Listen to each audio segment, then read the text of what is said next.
Hello, everyone, and welcome to Bankers Life Fieldhouse. It is a very exciting day. I am Brooke Olzendam, your sideline and pre- and post-game show host for your Indiana Pacers. To my left is David Lindquist, entertainment writer for the Indy Star. Again, a very exciting day. We are right here at the Indiana University Health Entry Pavilion. In just a few moments, the play-by-play announcer for your Indiana Pacers, Kristen Airy, will make a very big announcement about what's going on very soon here at Bankers Life. Let's get right to it. You've been covering entertainment and music concerts for a very long time here in Indianapolis. What are some of your favorites who have come through?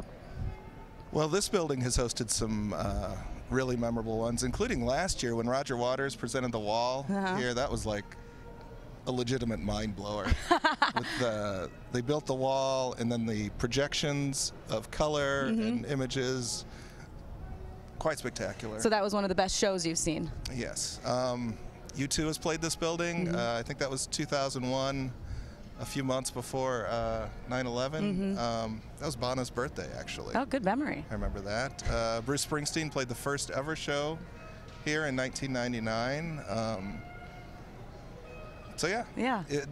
JayZ has played here, Beyonce. Sometimes there are acts that are so known for summer and outdoor shows that they always play the venue, Deer Creek, Klipsch now.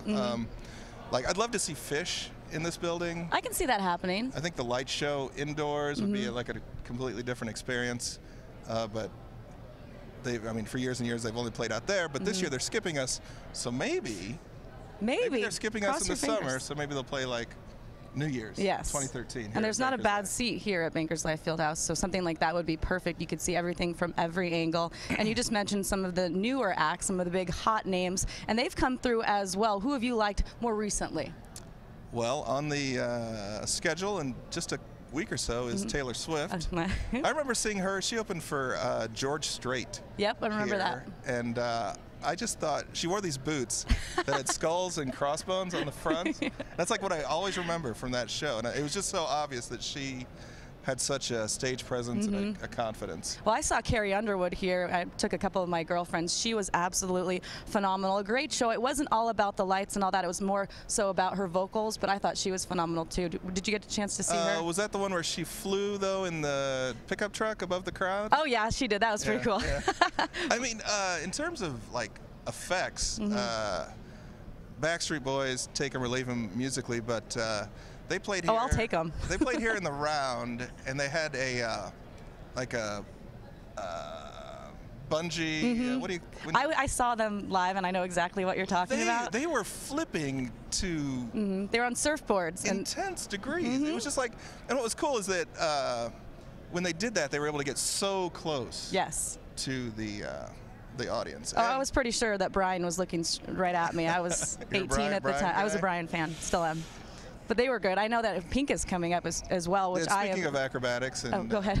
Yeah, that's what she does. She does. All about that. Yeah. And she does when she comes down from the ceiling is in ribbons, or what, is there a name for that? Do we know?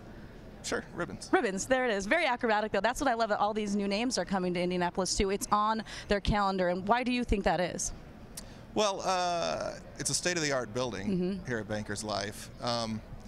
It was getting to the point with the old arena, Market Square Arena, that some of the technical specs that you needed to do a show, that building just didn't have the things. Sure. Like, they always talked about the backstage behind the arena was like kind of tight, so when you have a show with a lot of trucks and you want to bring the gear in and those kinds of things. So and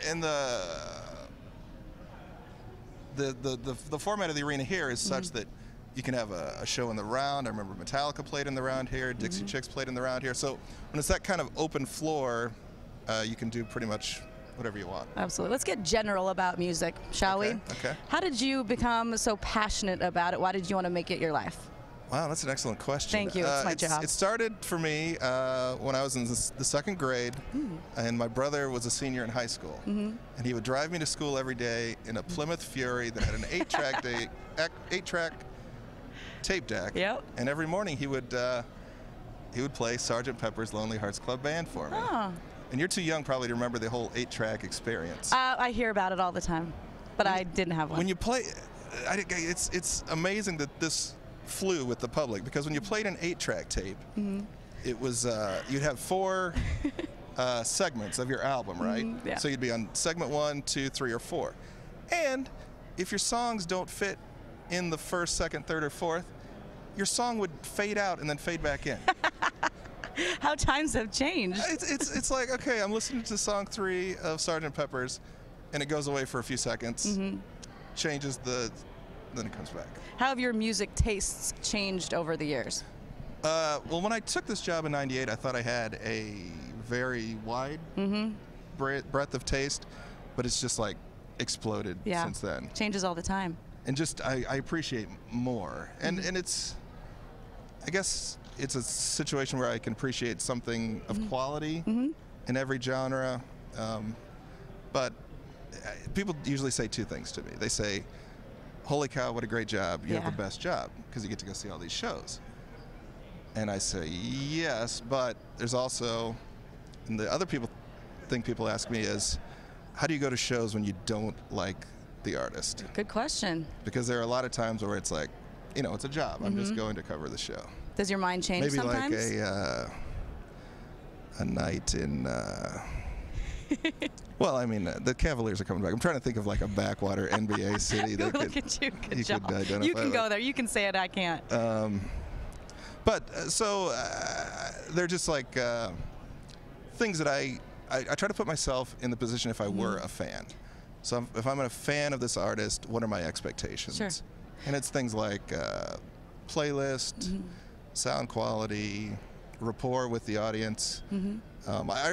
It's not a big deal, but I think it is important when an artist acknowledges the city they're in. Agreed. So, and gets it right. Yeah, That sometimes doesn't go as well. Because that's just a clue that like they're present, they know what's happening, they're engaged to some degree. Well, music is your life. I mean, most of your life. Of course, I'm sure you have a few other interests. But talking about my job and working in the NBA, it's interesting to me how music has become so aligned with sports now over the years. And the guys say they have the headsets before practices, on the bus, on planes. And music really is part of the entertainment value of coming to a game as well. They play music all the way up to tip at the half. Have you noticed, and isn't it interesting to you how music is now so aligned with sports? And just our lives. True. I mean, since I started in '98 at the Star, just in time for the industry, the conventional industry, to collapse. But it's nowhere near the situation where music isn't important in people's lives. It's more so now. I think it's around us all the time, and bands and artists don't get uptight about selling songs in commercials anymore because it's a legitimate and almost one of their only outlets for getting their music out there. And it's really fun for me to listen to the music as we're getting ready for a game. I know it pumps the players up, but it is inspirational for us as well, and it's an entertainment factor for the fans. It's very interesting to me how music is such a big part of this world. So that brings me to JayZ. Do it. Do you see JayZ when you go to the Barclays Center? I have seen him there. I haven't walked up and said hello, but I've seen him there. Well, I see that he has to sell. He has to get out of that because he's going to be an agent for...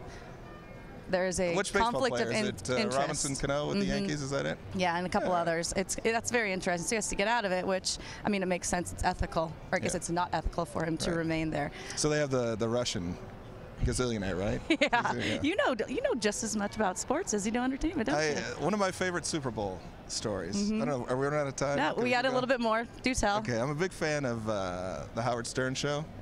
And Artie Lang, who used to be on the Howard Stern Show, came to Indianapolis to do his satellite sports radio show. And he was over at Scotty's Brew House. Yes, right up the street. This is actually a long story, but it's pretty good. Earlier in that day, I went over to the Dan Patrick set because they were over at Victory Field. I had a great time with those guys. Love those guys. And I knew Artie was at Scotty's Brew House, and I go over there, and it turns out the producer of the Dan Patrick Show also produces the Artie Lang Show. And I could tell that when I got there, Artie and his co-host at that time, Nick DiPaolo, were having problems. Like their phone-in guests weren't calling in? Yeah. Okay. So the producer from the Dan Patrick Show says, put this guy on your show, me. Wow. And it was like a thrill. But by the time I get up there, it was just like a piece of paper was handed to Nick DiPaolo, and they introduced me as the sports writer for the Minneapolis Star Tribune. Oh. And my first, I corrected them and I said, it's the Indianapolis Star. And then they started asking me questions about the Colts. And, how did that go for you? I said, you know, we love Dwight Freeney and Robert Mathis, but sometimes they over-pursue and open some running lanes. And I said, but actually, I write about pop music for the Indianapolis Star. And Artie goes, I love this because you know as much about... And then he said I look like James Taylor during his heroin era. Oh, that's a nice compliment. Yeah. So you were confused. They were confused, thinking that you were a sports writer, Right. not an entertainment writer. Yeah. But you knew enough that you could act like it. I faked it. You got to fake it till you make it. Exactly. Let's talk a little bit more about when concerts come down here to downtown and to Bankers Life Fieldhouse. Of course, it's fun for fans. They can come down, get something to eat, come to the concert, maybe get a drink afterwards. It's so great for the economy and the businesses surrounding Bankers Life as well. Definitely. I mean, that's what they loved about the Super Bowl. And again, we showed it during the NCAA Regional, is that logistically, downtown is perfect for that It kind really of is. thing. You can walk everywhere. I mean, that's what I love about Indianapolis, where I live. I live just down the street. You can really just walk, do anything. You get lunch, dinner, anything you want at your fingertips. And I think that makes it for a perfect night to go to a concert, especially right here at Bankers Life. And often at concerts, the artist or the radio hype people between the acts will say, you know, the after party is That is true. here or there. Prince played the Marat Theater a few years ago, and they announced the after party Oh, no. at Birdie's, which actually isn't downtown at all. It's a little nightclub up on the far north side.